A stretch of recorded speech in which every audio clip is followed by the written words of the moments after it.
everyone. Welcome to another episode of Afro-Scientific Spirituality. This is the channel where we separate the facts from the fiction, the concept from the misconceptions, and the science from the superstition about African spirituality. So today, we are going to be talking about a very special topic, the Egyptian-Nigerian connection. Is there any connection between Egypt and Nigeria in modern day or ancient times?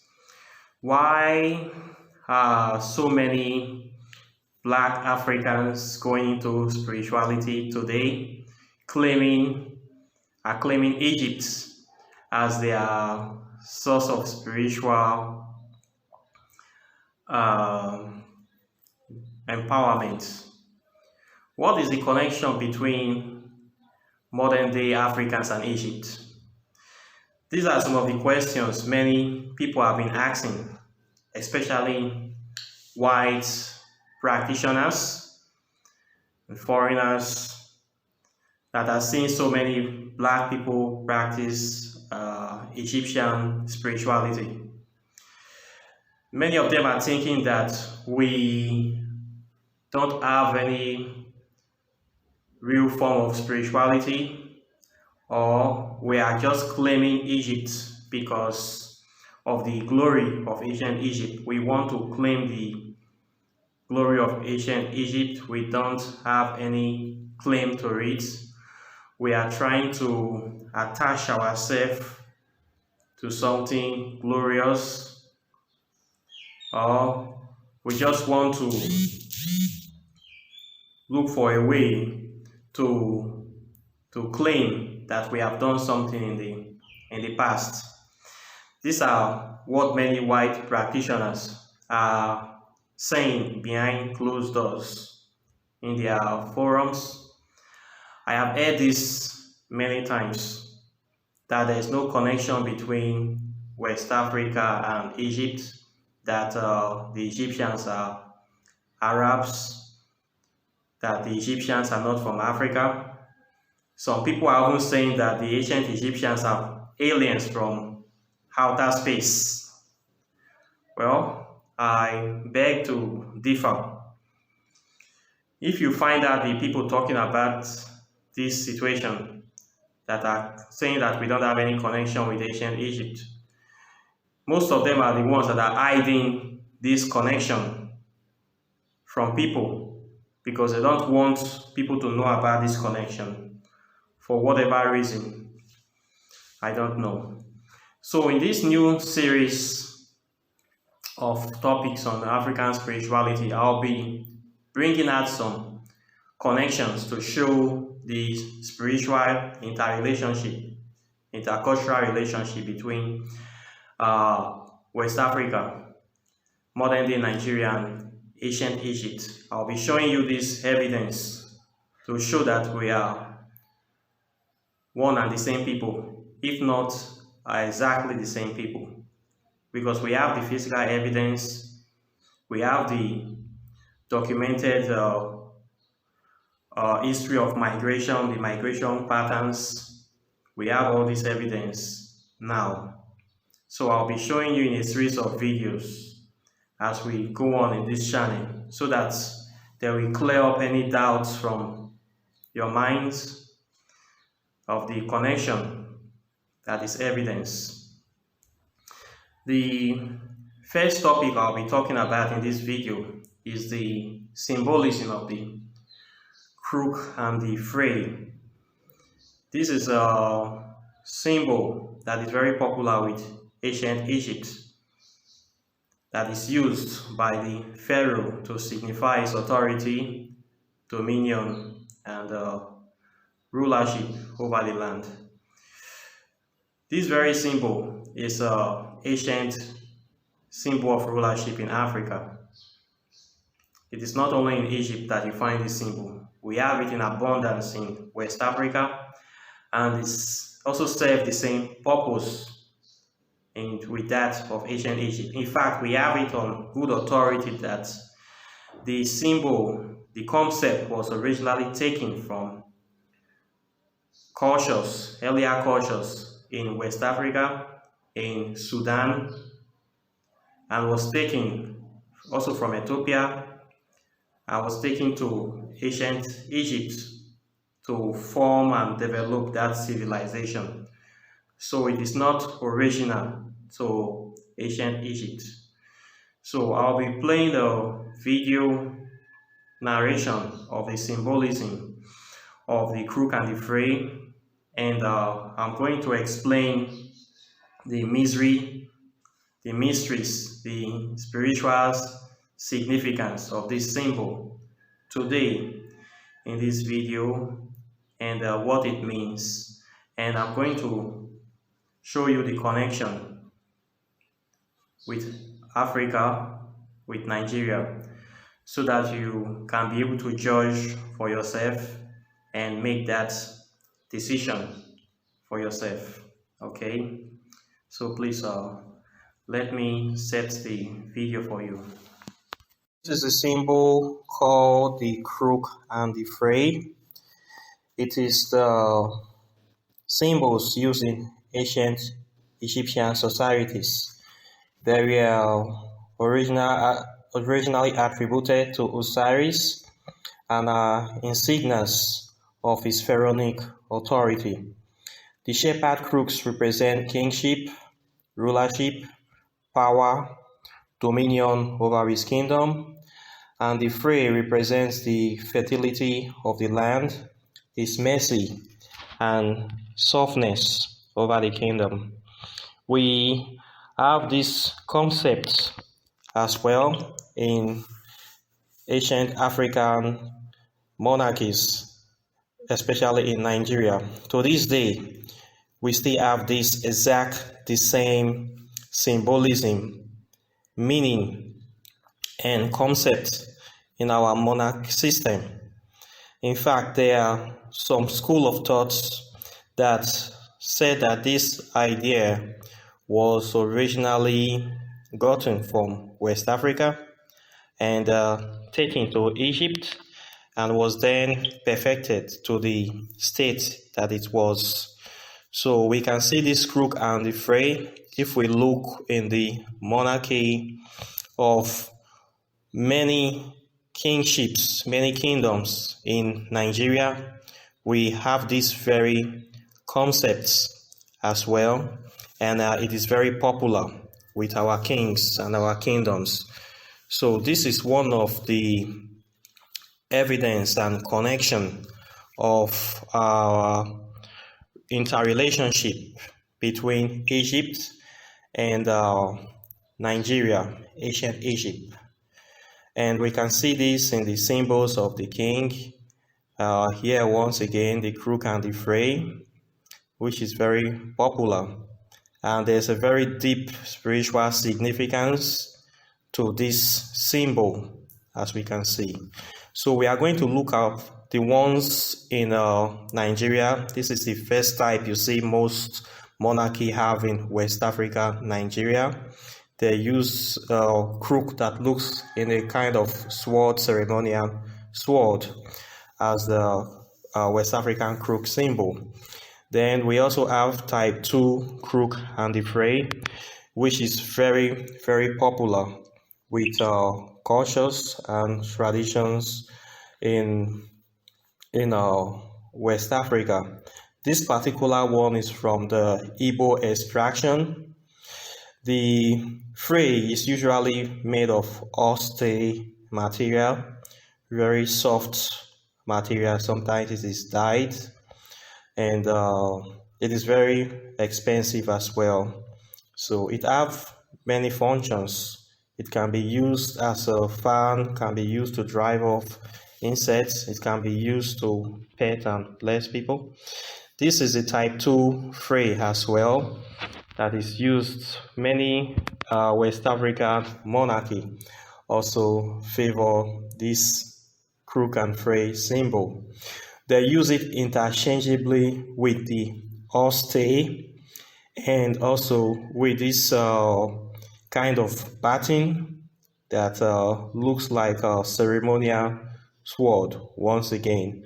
It is the symbol, a paramount symbol of rulership and kingship in West Africa, Nigeria to be precise. Every monarchy have this symbol in their palace, and they go out, they go to do all functions with this symbol. In fact, if you don't see this symbol with a king, you can never consider the person a king. So they go everywhere, come in this with the symbol. You can see this monarchy now. This is an Igbo king, I think from Anambra State, Nigeria. On the outside ceremony, you can see he's carrying his crook and flail in the public. So we always see our kings carry both symbols because it's the symbol of rulership, and he's using them to express his authority as a monarch over the land, over his people. He is the only one that have the right and authority to carry this symbol in public. At the same time, no other person in the kingdom can carry both symbols because they are not the king. And this is exactly the same situation we have in ancient Egypt as well. Only Osiris, or the king that was properly crowned and coronated, have the power to use this symbol. And we can also see this phenomenon with other monarchs as well in Nigeria, that they all carry this symbol as well, which is exactly the same thing in ancient Egypt. So I'll be reviewing pictures of various monarchs from Nigeria with the crook and flail symbols in their palace, and also in their daily duties. This is another king as well that is kind of performing a ceremonial dance in the public. You can see he's having his crook and his flail in public as well. There are also chiefs around him, but none of them is carrying that symbol. This is also the symbol from my own community, my own tribe in Delta State, West Africa. You see the kingship with the symbol of the crook and the flail.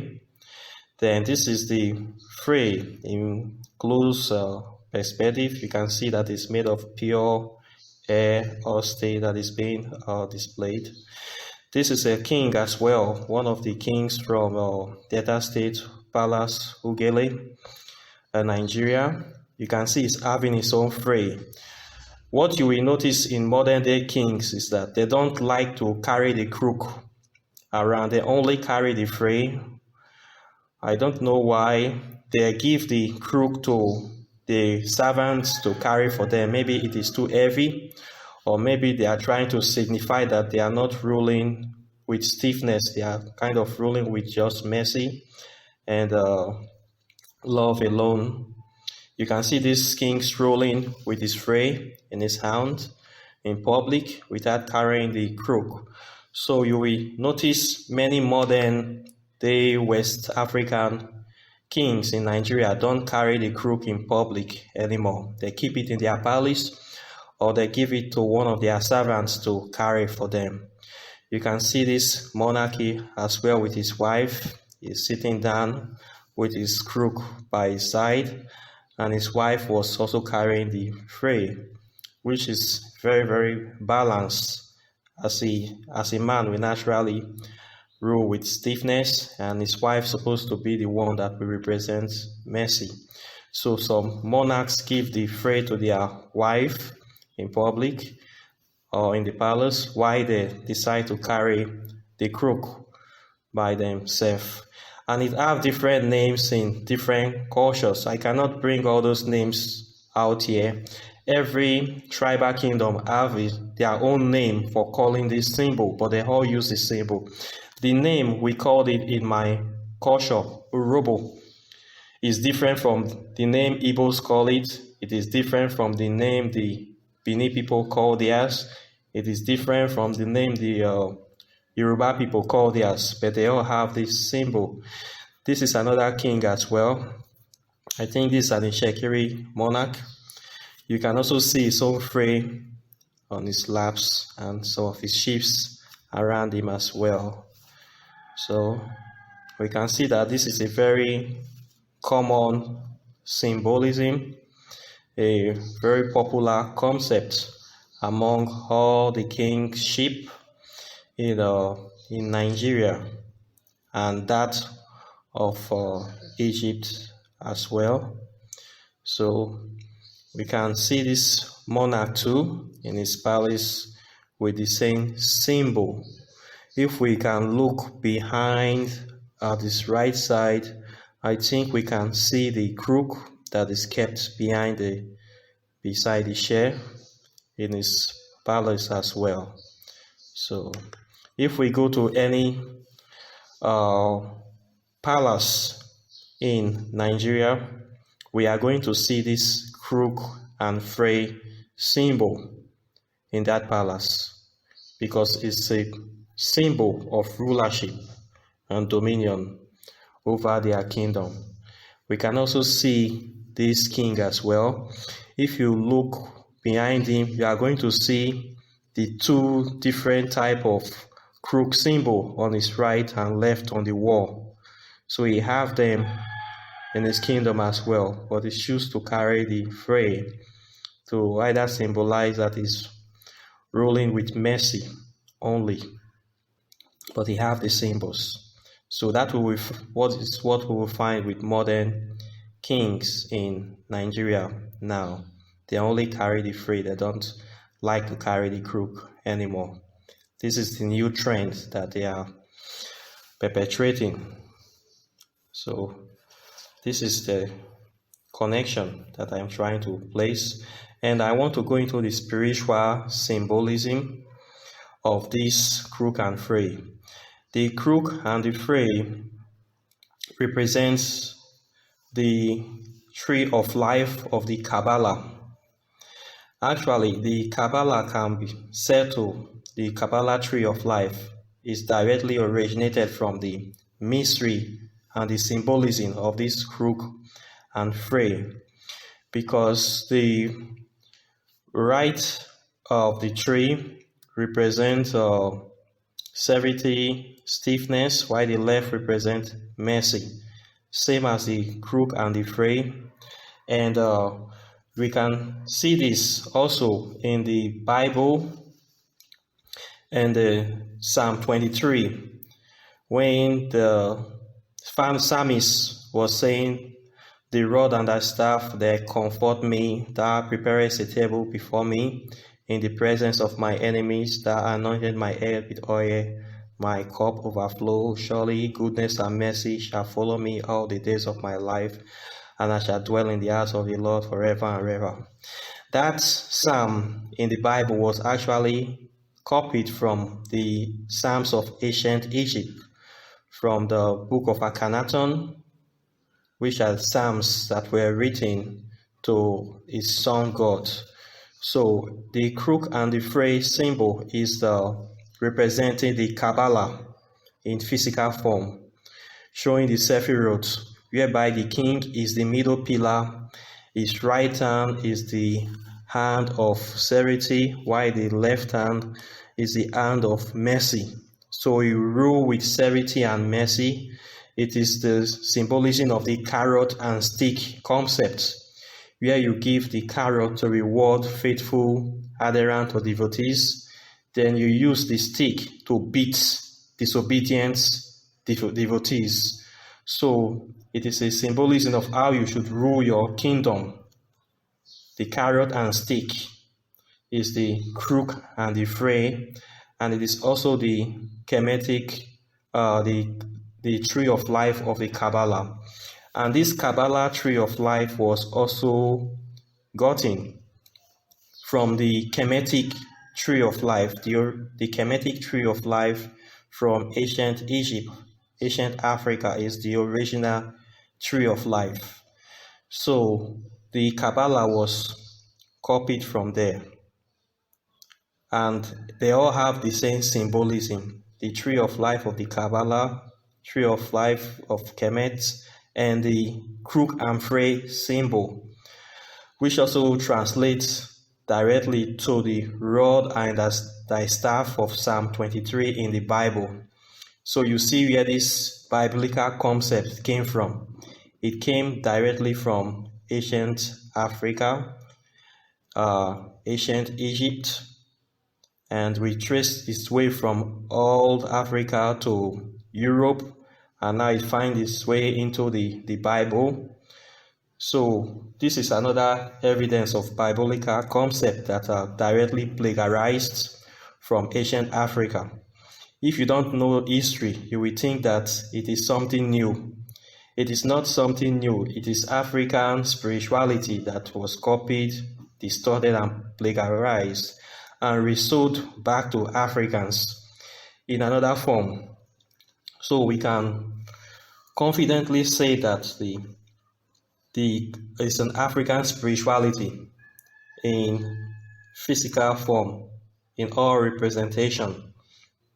The rod and staff, the crook and the fray is the same symbolism of the Kabbalah. Humans, you as the practitioner, is the middle pillar. You should live your life according to the middle path. That is what he's trying to say. You should not be too stiff and you should not be too merciful. You must try to maintain a balance between in living life, so that you can be able to live well and rule well and create this harmony in nature and this harmony in your rulership. This symbol you see now is the original Kemetic tree of life.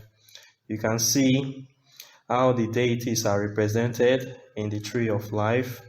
This is the Kemetic tree of life chart that the Kabbalah came from.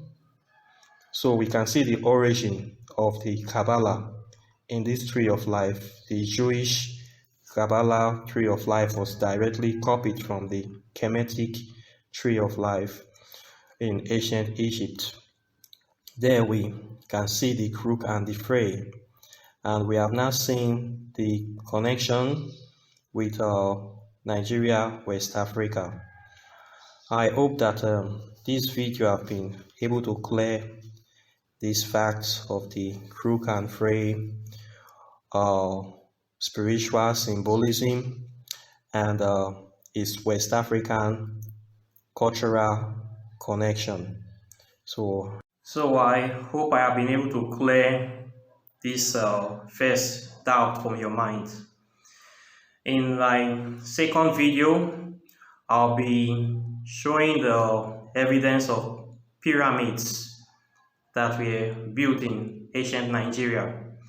I'll be talking about Nigerian pyramids. I'll be talking about Sudanese pyramids.